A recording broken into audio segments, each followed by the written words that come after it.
Hi everybody, Melissa Carpenter here, certified hypnotist and mindset coach. So I'm going to give you a little overview of a QHHT session I had.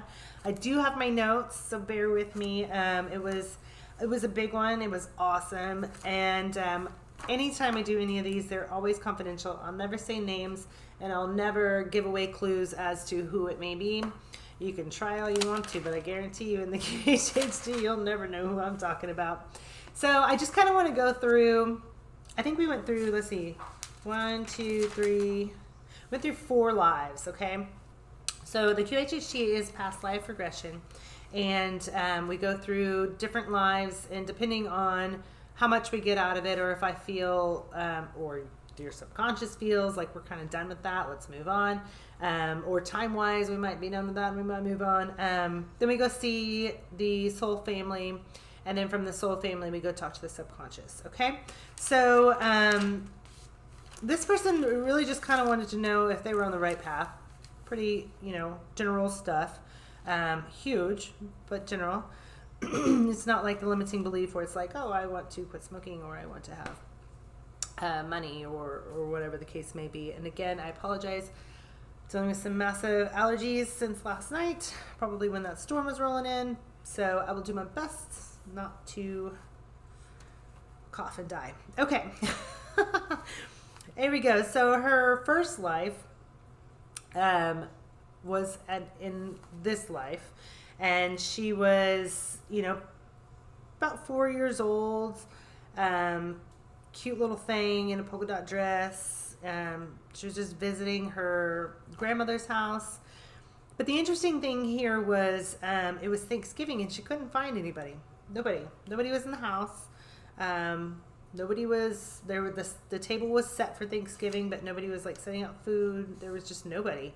So I had her kind of like roam around the house and really connect with that moment.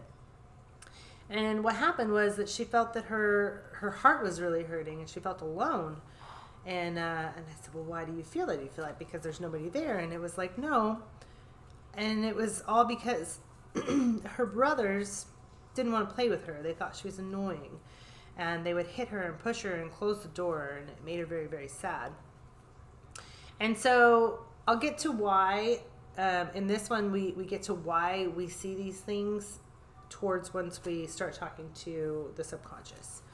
So we kind of left that scene because there was really nothing else to see there. And we asked, where should we go next? And the next one was very interesting. She was a man, big, hairy, big as in tall, not big as in big. Like, she was actually quite skinny, very hairy. Her name was San, S-A-N. And she was 28 years old. She was alone, never had children. She had a spear. She would hunt animals. He would. He had a village that had a shaman in it, and so that was the only person that this life saw. Right, it was just this shaman.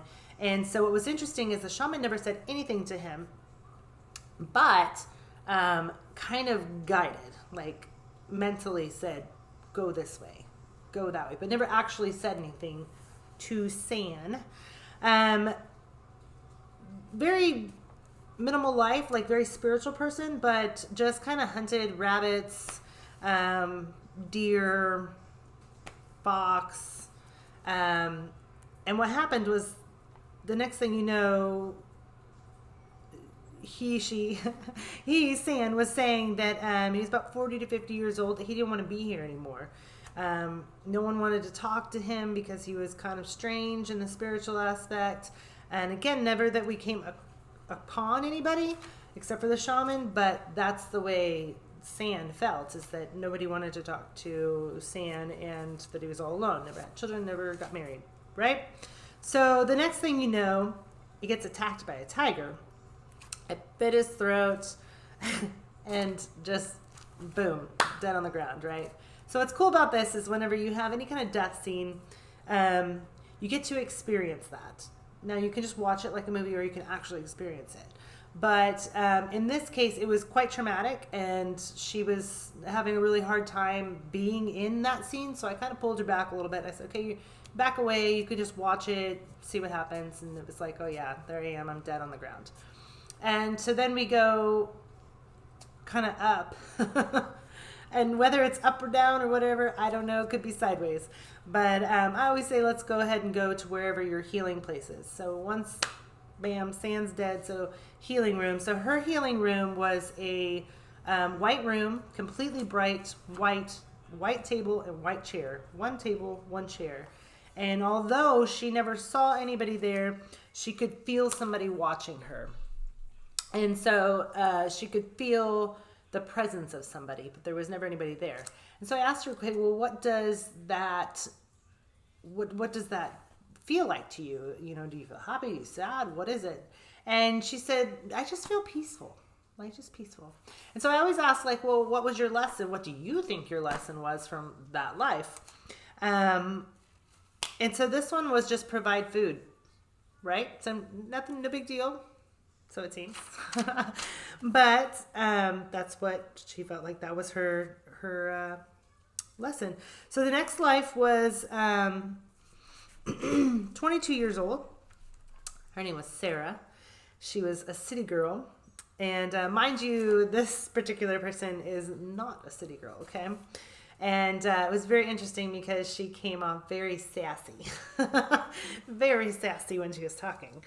And so she's in the city, working in a newspaper, building, lots of windows. Everybody's having fun, lots of suits and, you know, like prim and proper. I almost got the sense that it was like the 20s, but, you know, I couldn't really tell. And sometimes when you ask too many questions, well, as I'm asking questions, if I can tell, like, I'm really having to struggle to find that answer, I don't want to ruin the scene, so I'll just stop and continue on. And sometimes I can figure it out, and sometimes I can't.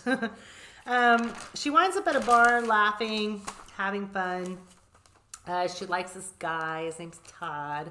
And she winds up going to his apartment, and they're having a good time, and she really likes him, but she's trying to play coy and not like, you know, oh, I like you. She's trying to be prim and proper. And so she winds up leaving, and she goes to her home, which is just a little tiny apartment. She has a cat, but she lives all alone. And she's sitting on the edge of the bed and gets ready for sleep. No big deal, right? Well, she winds up hearing something outside of her apartment. So she goes down to check to see what it was. I kept asking her why she felt like she needed to go, but she said, I don't know, I have to find out what this noise is. So I said, okay, here we go. And she winds up getting pulled into an alley and by a man, and the man's holding her and choking her against the wall. And she started to freak out a little bit. And again, I told her, I said, you can just remove yourself, but she was having a really hard time removing herself. So I said, you know what? We're going to go to the moment where you take your last breath and you're going to remove yourself. So she goes there, removes herself, and she's like, I got shot in the head. I'm like, okay, why did you get shot in the head? Well, he was trying to steal my money, and I didn't have anything on me because I just left my bed. And so instead, he just shot me. I guess that he felt that I was going to be threatening to him if he didn't shoot me. Okay. And so I asked her, I said, what was the message? What was the lesson from this life? And her lesson was to not be alone, which I thought was interesting because she was also alone in the very beginning, alone as the man in the village and alone as this woman who was, yes, she had friends, but she lived alone and she went out into the street in the middle of the night alone. Winds up in the empty white room again, sitting there, peaceful. Yeah, she just still felt like there was somebody there. The last life that she had, she was a queen to a king. And she was not nice. She was quite mean, very stern. And even whenever I was asking her questions, it was really hard to get like honest answers because she was just like, why are you asking me this, right? And so it was interesting. And so this king made her very angry. He didn't care about her. He didn't make her feel good. He was mean to the servants, and this just made her angry. And he lies. She kept saying he lies, and I couldn't find out what he was lying about, but whatever it was, it made her very angry. And because of that, she wound up treating the servants bad as well, and treating others bad. And she just was ugly. Like, she didn't like people. She didn't even like her kids. Like, nothing. She was just angry at the world. So we move along, and the next thing you know, the kingdom is stoning her husband, and they drag her kids away from her, and they put her on a pole, a wooden pole, stake, whatever you want to call it, and left her there to starve. And so I guess that something happened. I kept trying to ask her, and she was saying, I'm too weak, I can't answer. Which, I mean, obviously, if you're starving to death, you probably are pretty weak. So we went to her last breath, and I asked her what her lesson was. And she said it was actually to love, but she didn't learn how to love, but she was supposed to learn how to love, if that makes sense. So maybe because the only thing I could figure is because she's, in this angry situation, that instead of becoming angry just like him, she probably should have done the other way. I don't know. But we find out from subconscious. So here we go. So then we go to the soul family.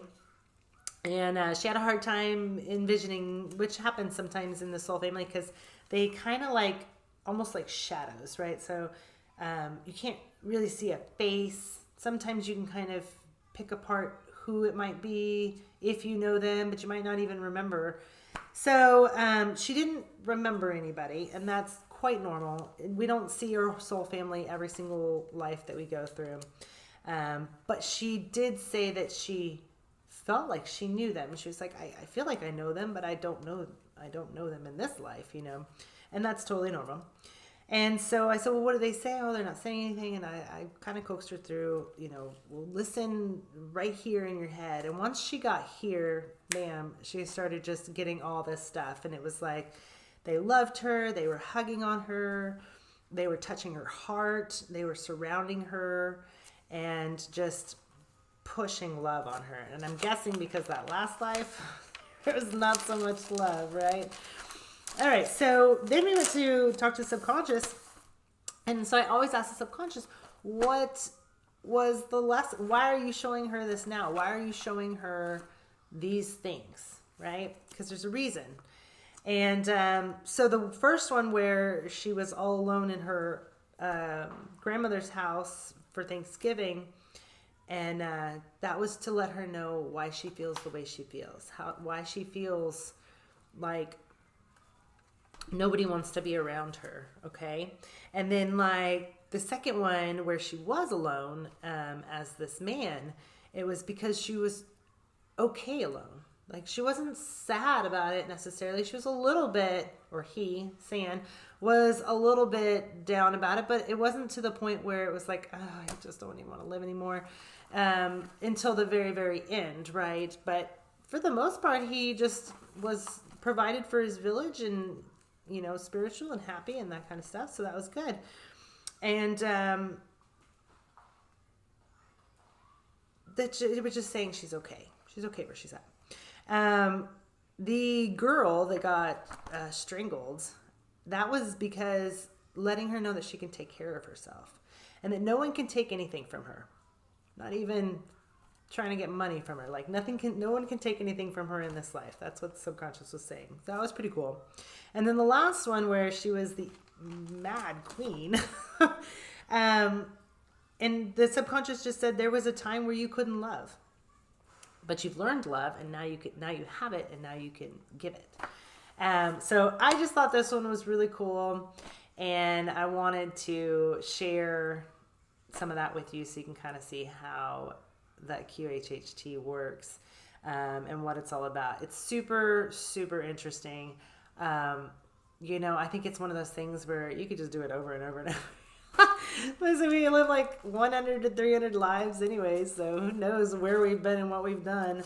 So anyway, from that point on, I go through and I do a body scan, and then I ask any questions that the client has that they want to get answered from their subconscious. Obviously, that is definitely confidential, so I'm not going to go into that with her. But the other stuff, I mean, you'll never know who the queen was with the evil king. So that's okay. But anyway, so there you go. I hope you enjoyed. Namaste, my friends, and have a wonderful night.